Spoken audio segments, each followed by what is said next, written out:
Welcome once again to another fascinating math problem. Welcome back to my YouTube channel, The Beauty in Math and Physics. In today's video lesson, we have another exciting problem to tackle, a beautiful trig problem. It's actually an internal Olympics math competition of Saginaw Valley State University in the United States. So let's go see the problem and profile the solution systematically with immediate alacrity as usual. So we have to find the exact value of sin pi on 10. So what comes to mind here is that without a computing device or a mathematical table, how can you possibly find the sine of angle pi on 10? So to do this, we need to express pi on 10 as a component of two fractions. So that will help us to use the addition formula for compound angles. So guys, before we delve into the solution proper, if you are new on this channel and you want to join this community, please do well to subscribe and don't hesitate to turn on the post notification so that you can be notified anytime I have or upload a new video. So let's go back into this one. So, like I said, solution. I'll start by saying that the sine of pi on 10 can be broken down into two component fractions. I'll use 5 pi on 10 minus 4 pi on 10. I think I've done something similar before on cos pi on 12. So my choice of these two, fractions is such that one of them should at least give me a special angle, and that's 5 pi on 10. So if you reduce this to the lowest term, you have pi on 2, and that's a special angle. Then I will go and invoke the addition formula for compound angles.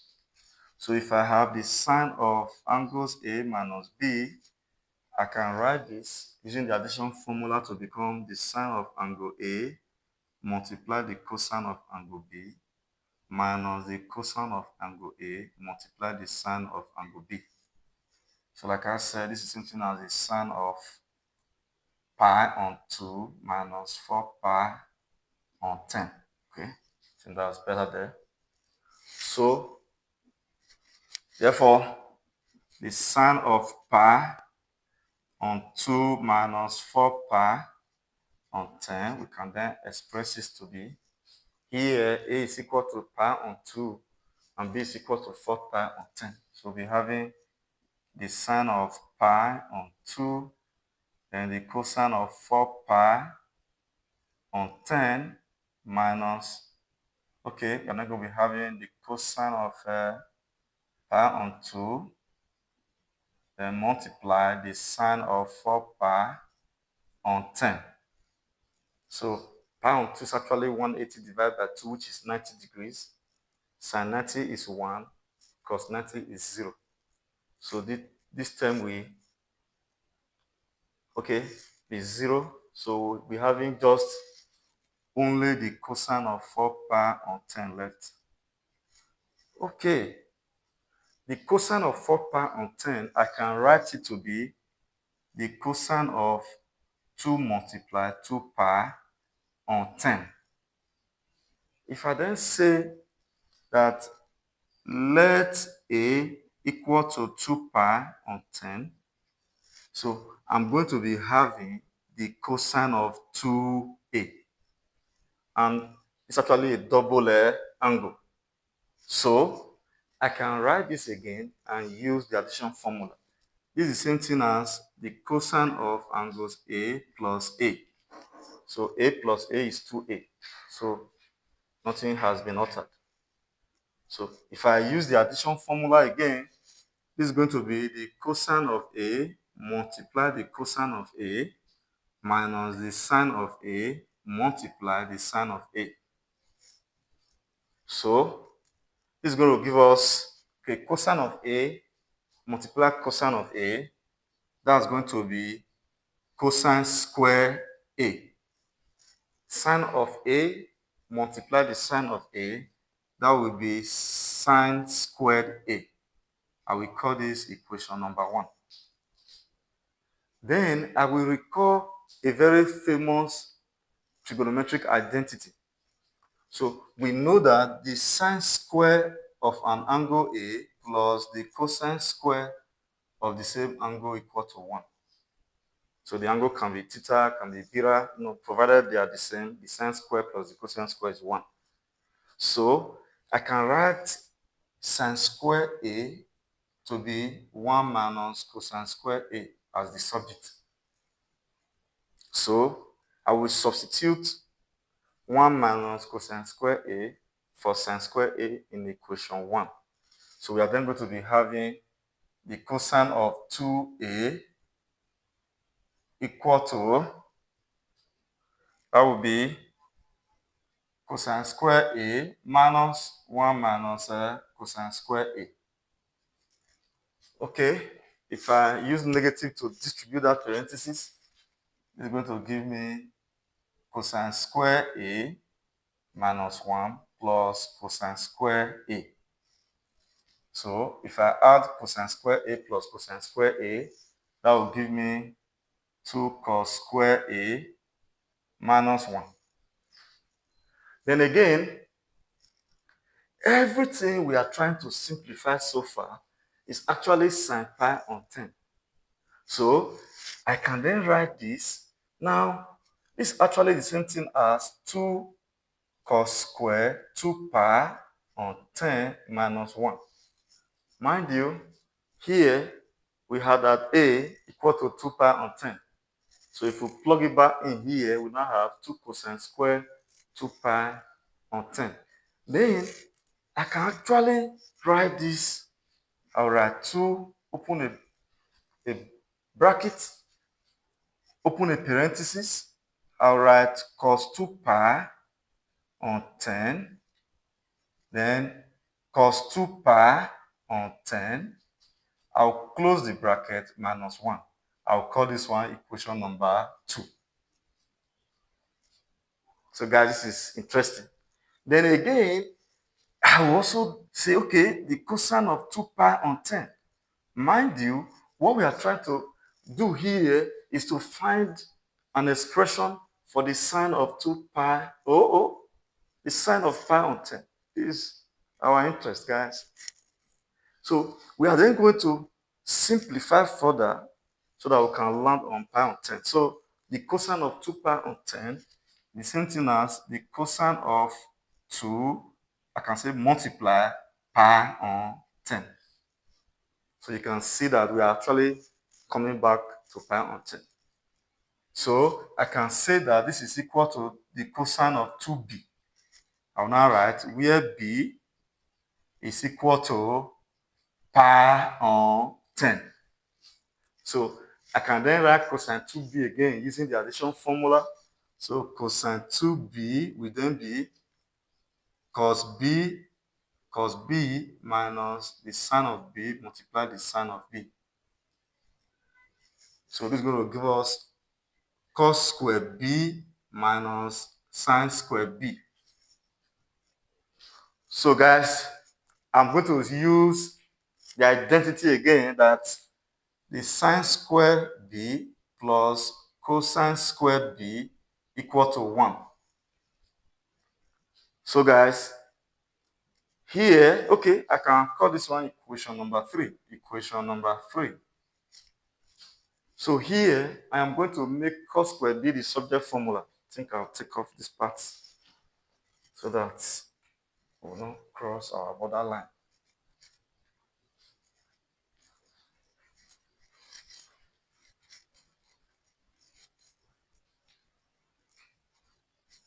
So we are going to be having, okay, let me pick my cleaner.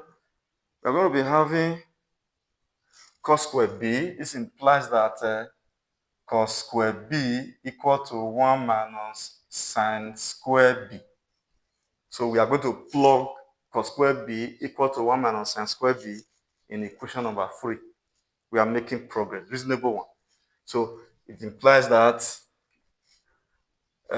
1 minus sine square b minus sine square b is going to give us 1 minus 2 sine square b.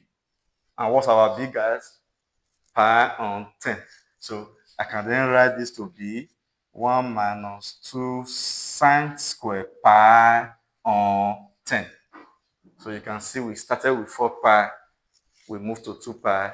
Here we have landed on pi on 10. So everything is actually equal to the sine of pi on 10, which is our major focus. So I will plug this into our homunculus equation, equation number 2. So I'm then going to have, okay, 2, I'll open this bracket. Then in place of cos 2 pi on 10, I am going to write 1 minus 2 sine square pi on 10. So I'll now be having 1 minus 2 sine square pi on 10.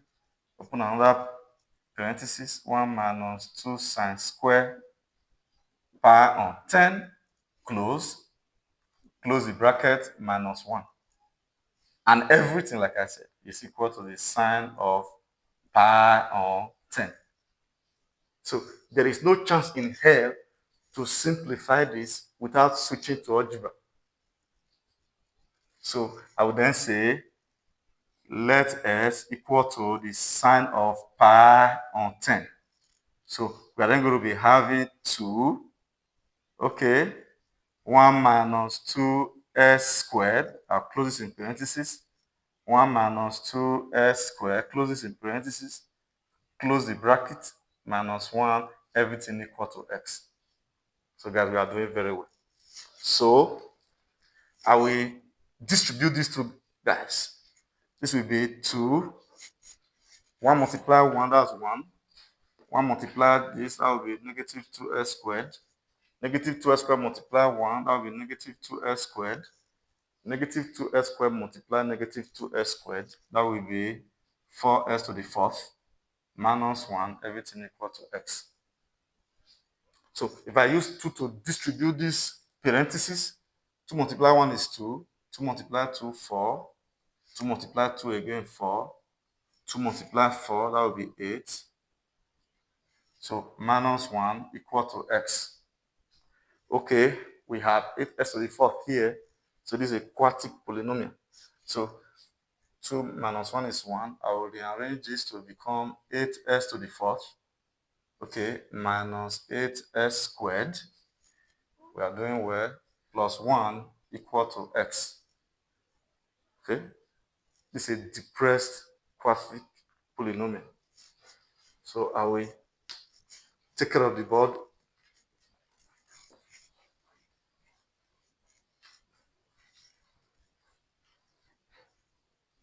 It's one of the finest problems in trigonometry I've ever worked on.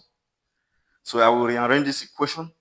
Take s to the left. We are going to be having 8s to the 4th minus 8s squared minus s plus 1, everything equal to 0. So this is a depressed quartic polynomial because the cubic term is missing. So I am going to factorize this. I think I've saw something similar to this before. So in this first pair or group, 8s squared is common. I'll write out 8s squared, open a parenthesis. 8s squared divide 8s to the 4th, that will be s squared. 8s squared divide 8s squared, that will be negative 1. So here I'll factor out negative 1, write negative, okay, s minus 1 equal to 0. Okay, s squared minus 1, that's s all squared minus 1 squared. Okay, that's actually a difference of 2 squares. So we take 1 here, take the sum, pick 1 again, take the difference. So I can write this to be s plus 1, s minus 1, minus 1, s minus 1 equal to 0. So you can see that these three guys, they have s minus 1. These two guys here, s minus 1. So s minus 1 is common. So I will need to multiply 8s squared and s plus 1. So that will give me 8s cubed plus 8s squared. Then s minus 1 into s minus 1. So we've obtained the first factor. So S minus 1 is here, S minus 1 is here, common.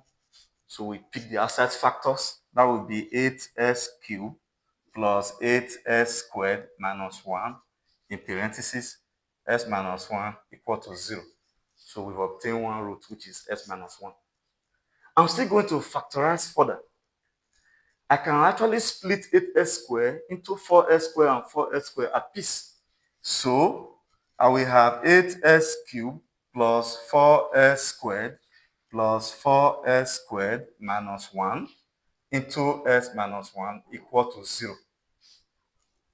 Then I will also factorize again. That's the beauty about this solution. Then here, that's also a difference of 2 squares. So 4s squared minus 1, same thing as 2s all squared minus 1 squared. So again, we'll do what we did for that guy there. So in this group, 4s squared is common. I will write 4s squared, open the parentheses. 4s squared divide 8s cubed, that will give us 2x. 4s squared divide 4s squared, that will give us 1. Now, in place of 4s squared minus 1, I will write the difference of 2 squares formula there. Okay, no, that is formula actually. I will write the equivalent difference of 2 squares. Then, it's actually s minus 1 equal to 0. Okay, 2s plus 1 is common.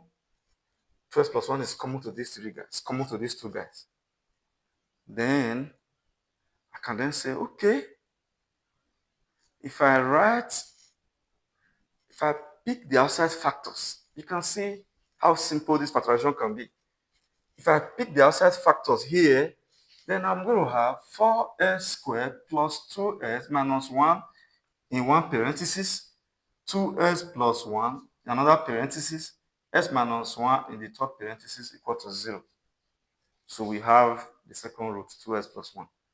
So I can then say, from the zero product property, it implies that s minus 1, okay, s minus 1 equal to 0, or 2s plus 1 equal to 0, or 4s squared plus 2s minus 1 equal to 0.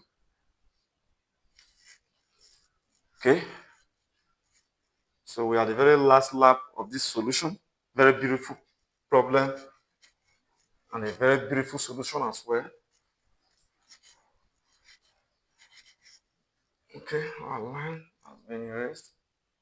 Let me try and get this back. Okay, so for s minus 1 equal to 0, sorry,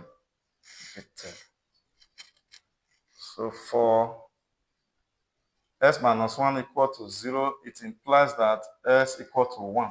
So that's our first answer for x.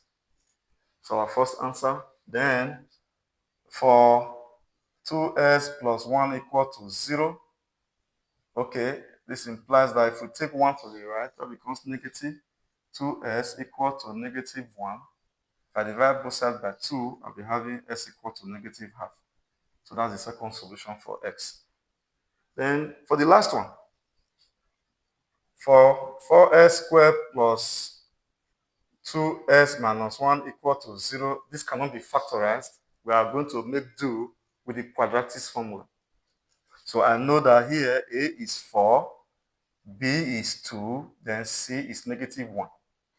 I know that s is going to be negative b plus or minus, this is the quadratic formula. B squared minus 4ac, everything upon 2a. So if we plug the values of a, b, c, we are going to have s equal to negative 2 plus or minus. So guys, it's getting more interesting. Then we are going to be having 2 squared here minus, okay, 4ac. 4 multiply 4, which is 16, multiply negative 1. Okay, we now have two negatives, which is positive, all over 2 multiply 4. Okay, if we clean this up, we are going to be having s equal to negative 2 plus or minus the square root of 4. Okay, 4 plus 16, that will be 20. upon 8. Okay? Then 20 can be simplified into 4 multiply 5. So I can actually write the square root of 20 as the square root of 4 multiply the square root of 5. Okay, I think that will be simpler for our students in high school. So S will be negative 2 plus or minus the square root of 4 multiply the square root of 5 upon 8. And 4 is a square number, so the square root is 2. So this will be S equal to negative 2 plus or minus 2 root 5 upon 8. So if you see the numerator and denominator, 2 is common. So I'm going to be having S equal to negative 1 plus or minus root 5 upon 4. Let me put on my glasses. This is interesting. We are at the very end. Okay, the two answers here are going to be S equal to negative 1 plus root 5 upon 4. Then S equal to negative 1 negative root 5 upon 4. Okay, I can write this thing elegantly to become S equal to root 5 minus 1 upon 4. Then, or S equal to negative root 5 minus 1 upon 4. So we've obtained the 4 values for x. So hence, S equal to 1, S equal to negative half, comma, S equal to root 5 minus 1 upon 4, and S equal to negative root 5 minus 1 upon 4. Of all these 4 values, guys, the one that is actually our solution is that the sine of pi on 10 equal to root 5 minus 1 upon 4. So you can check this with calculator. So guys, we've come to the end of another interesting tutorial, something very unique. So guys, give this video a like, share with your learning friends and colleagues. See you in our next video. Bye.